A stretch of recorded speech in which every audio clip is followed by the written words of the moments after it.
A mysterious rescuer pulls her from the wreckage of a suspicious crash, but as their bond deepens, threatening notes and hidden secrets suggest her accident was no mere coincidence. When the lines between protector and mystery blur, she must uncover the truth before the darkness that nearly killed her comes back to finish the job. Hello everyone, this is Drama Lab. Let the story begin. The taste of strawberries. The first thing I remember is the stench of gasoline and the searing pain at the back of my skull. Metal screeched against asphalt, and glass shattered like a chorus of screams. Then there was light, blinding, almost fiery, as if someone had lit a torch in the darkness. A figure emerged from that glow, tall and broad-shouldered, his black fungi fluttering like wings against the night. I reached for him, my fingers catching the edge of his crisp white shirt, leaving a smudge of blood that starkly contrasted with the fabric. "Please," I gasped, though my voice barely made a sound above the ringing in my ears. "Help me." When I woke up in the hospital, the nurse said a man had called 911 and stayed until the ambulance arrived. He'd left my bag, my ID, my phone, everything, but no name. Just a faint memory of warm breath against my ear and the ghost of a touch on my cheek. I traced the tiny strawberry tattoo on my right earlobe, a spontaneous decision from last summer that now felt like a secret badge. A month later, I stood in front of my apartment door, still jittery from nightmares of that crash. My fridge had died overnight, its internal light flickering weakly like a dying star, and my favorite strawberry ice cream, bought just yesterday, was already melting into a pink puddle. The only neighbor I could ask for help was the new guy across the hall, the one Mrs. Henderson from downstairs called the Ice Prince. She'd clucked her tongue and said he'd scared her grandson so bad the kid had a fever for days, muttering about a face like stone. "Great." I knocked, my heart thudding against my ribs. The door opened, and I froze. He was shirtless, his dark hair damp from a shower, water droplets sliding down his chiseled jaw and disappearing into the towel slung low on his hips. But it was his eyes, deep, amber, with a flicker of something familiar, that made my breath catch. "Can I, borrow your fridge?" I blurted, holding up my melting ice cream like a shield. He stared at me for a beat, then nodded once. "Come in." His place was minimalist, grey, and sleek like a luxury hotel ad, but his fridge was surprisingly full, fresh herbs, organic eggs, a carton of strawberries. As he put my ice cream away, I noticed a faint scar on his forearm, shaped like a crescent moon. "I'm Lila, by the way," I said, fidgeting with the hem of my tank top. "Thanks for saving me from soggy ice cream." "Ethan," he said, closing the fridge with a soft click. His gaze lingered on my earlobe, and I self-consciously tucked my hair behind it to hide the tattoo. That's how it started. I'd accidentally run into him while taking out the trash, need help fixing my leaky faucet, or just happened to bake extra strawberry muffins. He was quiet, but there was warmth beneath the reserve, like when he'd notice I shivered and silently hand me a blanket, or when he'd remember I hated cilantro and meticulously pick it out of my takeout containers. One evening, I found a strange note slipped under my door. *, be careful who you trust. Not everyone wants you to remember. *, my hand shook as I crumpled it up, the paper crinkling like dry leaves. Ethan was the only one who knew about my late-night walks to the convenience store for emergency chocolate. Could it be a prank? I had joked about hiring someone to scare me after I'd binged too many true crime podcasts, but this felt different, sinister, like a warning. Then came the night at Pulse Lounge.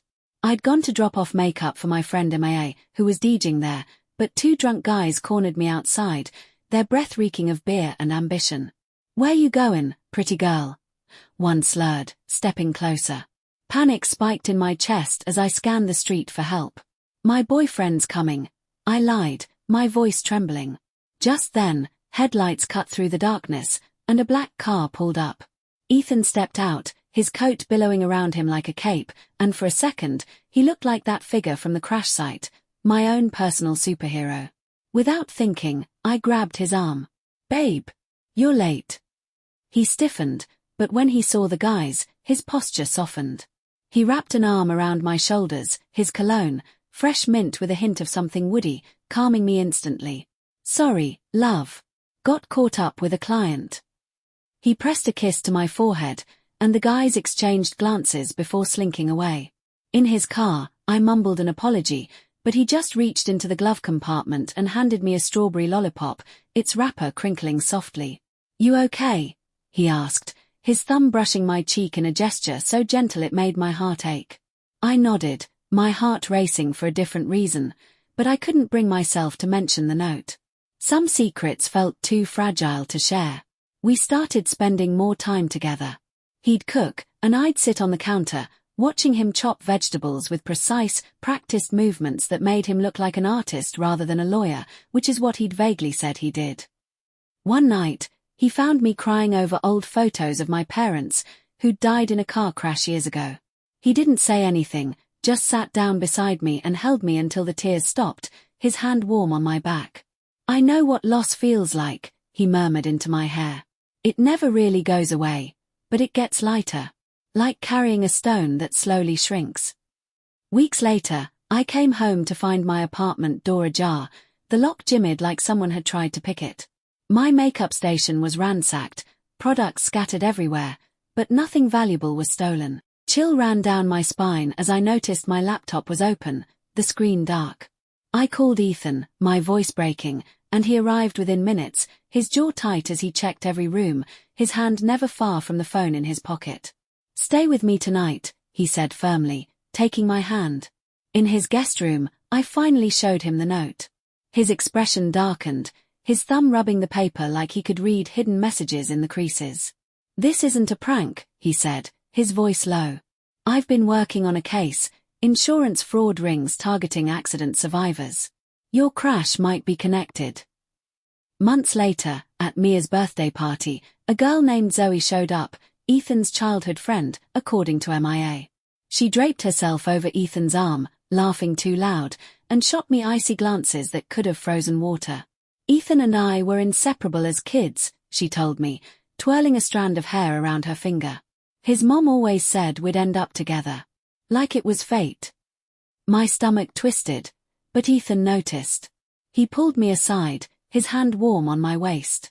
"Zoe's just a friend," he said firmly, his eyes searching mine. "You're the one I want." But doubt crept in.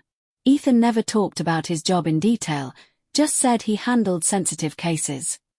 He'd get calls at odd hours, stepping outside to murmur into the phone, his voice dropping to a harsh whisper that made my skin prickle. One night, I found him in his study, staring at a file labeled Cedar Street accident, the same street where I'd crashed.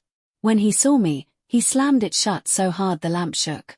"It's work," he said, but his jaw was tight, like he was holding back more than words. Then his mother visited. Mrs. Hale was elegant but cold, her pearls clinking as she sipped tea, her eyes narrowing when she saw me. "Ethan deserves someone stable," she said, her tone polite but cutting. "Not a girl who chases thrills with her little makeup videos and late-night adventures." Zoe simpered beside her, nodding along like a bobblehead. I left, my hand shaking, and walked home in the rain, letting the water mix with my tears. Ethan found me later, pacing my living room, and pulled me into a hug that felt like coming home. "I'm sorry," he said, his voice rough. "My mom doesn't know you like I do. She doesn't see how brave you are." That night, he finally told me the truth. He was a lawyer specializing in exposing insurance scams, and my crash wasn't accidental. A truck driver had been paid to cause accidents for fraudulent claims. Ethan had recognized me from the police report, the strawberry tattoo in the mugshot giving me away. "I didn't tell you because I didn't want you in danger," he said, his voice raw. "But I should have trusted you." Everything clicked, the note, the break-in, the secrecy. I kissed him, hard, the taste of his mint gum mixing with the strawberry lip gloss I wore, sweet and sharp and perfect. "You should have told me," I said, but there was no anger in my voice, only relief. A week later, Ethan took me to a strawberry farm, the sun warm on our backs as we wandered through rows of plump red berries. He got down on one knee, holding a ring with a tiny strawberry-shaped gem. "I fell for you the night I pulled you out of that car," he said, his eyes shining. "You fought so hard to live, and I knew I had to fight for you too." I said yes, tears blurring my vision as I kissed him, the taste of strawberries and sunlight on our lips.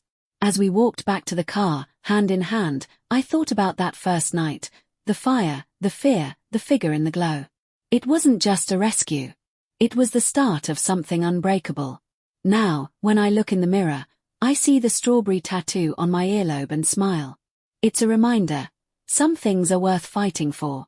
And with Ethan by my side, I know I'll never have to fight alone.